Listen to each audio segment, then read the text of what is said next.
मुस्लिम personal law board द्वारा आयोजित इस धरना प्रदर्शन के सम्मानित हमारे सदर साहब आड़ी मौलाना खालिद साहब और सभी संगठनों के, मैं समझता हूँ सभी हमारे सम्मानित पूरे देश में जितने बड़े बड़े पर्सनालिटीज़ हैं जिनसे मिलने के लिए लोग व्याकुल रहते हैं, आज वो सभी साहिबान आज हमारे मंच पर हैं। सभी हमारे सम्मानित साहिबान आरडी अवधेश प्रसाद जी सहित, चूँकि वो सीनियर बहुत हैं हम सबसे, सभी सम्मानित हमारे सांसदगण और इस कार्यक्रम में आए हुए देश के कोने कोने से पधारे हमारे सम्मानित साथियों, पत्रकार मित्रों, आज के इस मौके पर मैं अपने नेता आदरणीय अखिलेश यादव जी और अपनी पार्टी समाजवादी पार्टी की ओर से आप सभी को यकीन और विश्वास दिलाने आया हूं कि समाजवादी पार्टी आखिरी सांस तक इस बिल के खिलाफत में लड़ेगी। ये आपको यकीन और भरोसा और विश्वास दिलाना चाहता हूं। बिल के इंट्रोडक्शन से लेके जेपीसी से लेके जहां तक ये बिल चला और जहां तक ये बिल जाएगा, चाहे संसद में दोबारा आए, चाहे न्यायालय तक जाना पड़े, हर स्तर पर समाजवादी पार्टी आपके हर फैसले के साथ मजबूती से खड़ी है साथियों। और आपको यकीन दिलाते हैं समाजवादी पार्टी को चाहे जितनी कुर्बानियां देनी पड़े, हमारे नेता अखिलेश यादव जी को चाहे जितनी भी झेलना पड़ेगा, लेकिन इस बिल को हम लोग अपना बस रहते कभी पास नहीं होने देंगे। ये हम आपको यकीन और भरोसा दिलाते हैं। आप सबकी दुआओं से और आप सबकी मेहनत से समाजवादी पार्टी आज इस हैसियत में है, आपकी कृपा से, आपकी दुआओं से,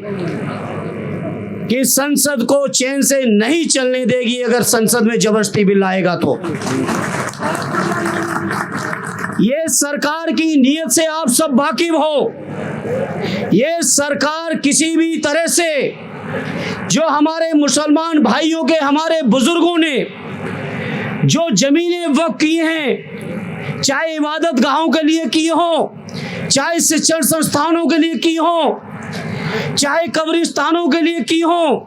चाहे समाज के और तमाम जरूरतों के लिए की हो, उनकी जो नियत थी वक्फ करने की जमीन की, उस नियत के खिलाफ जाके सरकार जमीन कब्जा करना चाहती है। सरकार को पता है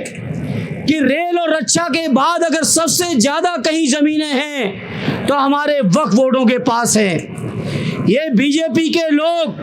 जो देश के अंदर नफरत फैला रहे हैं, देश के अंदर लोगों को चैन से नहीं रहने देना चाहते हैं, देश के अंदर हमारे मुसलमान भाइयों के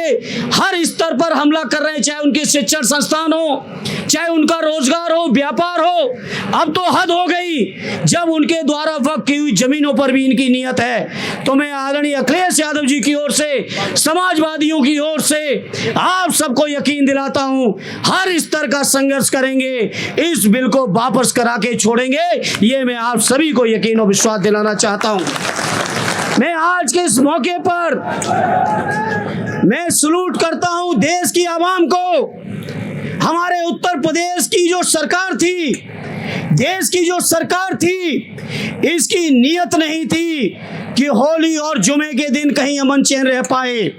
लेकिन मैं सलाम करता हूं देश की आवाम को कि लोगों ने जो भाईचारा, जो मोहब्बत, जो आपस में एकता प्यार दिखाया है, उससे सरकार की नियत